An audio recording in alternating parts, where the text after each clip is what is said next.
안녕하세요, 지메입니다. 주택도시보증공사 얘기는 물건에서 보이면 이렇게 한 번씩 찍도록 하겠습니다. 자, 고양시 일산 서구에 있는 아파트입니다. 평수는 적지 않은 평수입니다. 자, 이 물건을 왜 보게 되냐면 이 물건은 세입자가 있었고 세입자가 나가면서 주택도시보증공사에서 넘겼던 그런 물건이거든요. 즉 전세보증보험을 가입했던 전세자금 대출을 했던 그런 물건인데 이런 물건의 경우에는 일단 먼저 주택도시보증공사 전세보증금 반환 보증에 대해서 보도록 하겠습니다. 주택도시보증공사 홈페이지에 있는 전세보증금 반환 보증입니다. 자, 제가 여기서 다른 항목 보는 게 아니라 딱 한 가지 항목만 전 얘기를 하려고 하는데 일반적으로 우리가 대출을 받을 때 집이 예를 들어 100%다. 그 경우에는 대출을 받는다 하더라도 최우선 변수도 고려를 해야 되고 그 다음에 집값이 어떻게 될지 모르는 상황이기 때문에 세입자들이 이 100%인 집이 들어갈 때도 뭐 한 70% 이내에 기본적으로 들어가거든요. 만약에 90%, 95% 들어갔다가 만약에 집값이 이 가격보다 떨어지게 되면 세입자가 손해를 보니까 이 금액까지 고려를 해서 집값이 들어갈 때는 70% 정도가 안전하다 또는 80%, 70에서 80% 정도가 안전하다라고 그런 얘기들을 종종 합니다. 그런데 이 물건을 보시면 여기 봐보세요.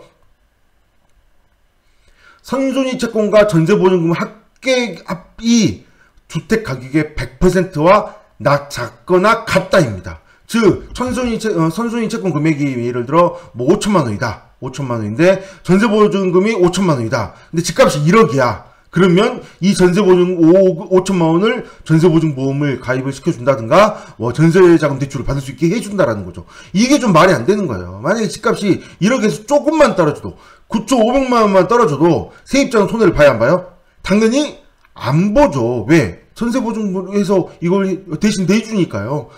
이 주택도시보증공사에서 내주니까. 그러면 나머지 500만 원은 누가 손해를 봐요? 누가? 이거는 세금으로 손해를 보죠. 세금으로. 이게 문제가 된다는 겁니다. 저는. 왜 이게 100%냐라는 거예요. 선순위 채권이 있는 상태에서 전세보증금을 들어가는 것 상황 자체가 이미 안 좋은데 안 좋은 상황조차도 100%로 보는 게 이게 말이 안 된다는 겁니다. 이게 80%다. 그러면 이해를 합니다. 근데 이걸 100%로 세입자의 전세금을 많이 대출해 줄 수 있게 그런 목적으로 아무리 한다고 해도 이거는 안 되는 거죠. 그래서 이 물건을 보다고 하더라도 이 물건은 감정평가 금액은 6억 7백만 원인데 한번 유찰이 된 상태입니다. 이 상태에서 선순위 근저당이 3억 4천만 원이 들어와 있습니다. 3억 4천만 원이 들어온 상태에서 세입자가 3억 4천만 원이 들어왔는데 전세자금 대출을 받았던 그런 경우입니다. 그럼 합치면 얼마예요? 6억 8천입니다. 6.8억. 6.8억이라고 한다면 이때 세입자가 들어왔을 당시 2018년 5월 당시 한번 봐볼게요. 2018년 4월 당시죠. 시세를 봐보시면 이 물건은 130B입니다. 평수를 얘기하면 39평형 아파트입니다. 39평형이고 2018년 5월까지 가봐야죠. 2018년 4월까지 가보게 되면 2018년 4월 이 정도입니다. 이 정도. 자, 보다시피 5억 3천, 5억 9천입니다. 여기 6억 7천 100이 있긴 하지만 이거는 특출나게 금액이 높죠. 이런 거는 아무래도 지금 여기만 쭉 봐도 이 금액만 높잖아요.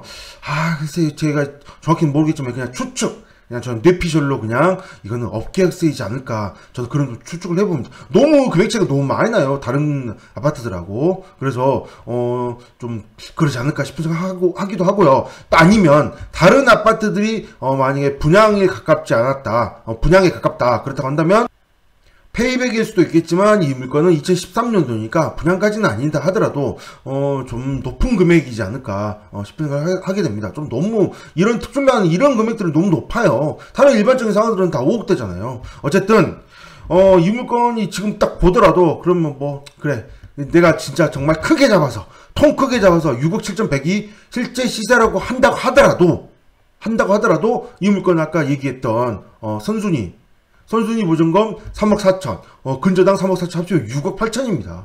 이미 넘어가죠. 6억 8천인데. 이 금액만 봐도 6억 8천이면 넘어가잖아요. 근데 이렇게 넘어가는 금액인데, 당연히 이거를, 보증을 해주면 안 되죠. 문제가 되는 겁니다. 실제 시세는 이 금액인데 어떻게 6억 8천을 보증해주나요?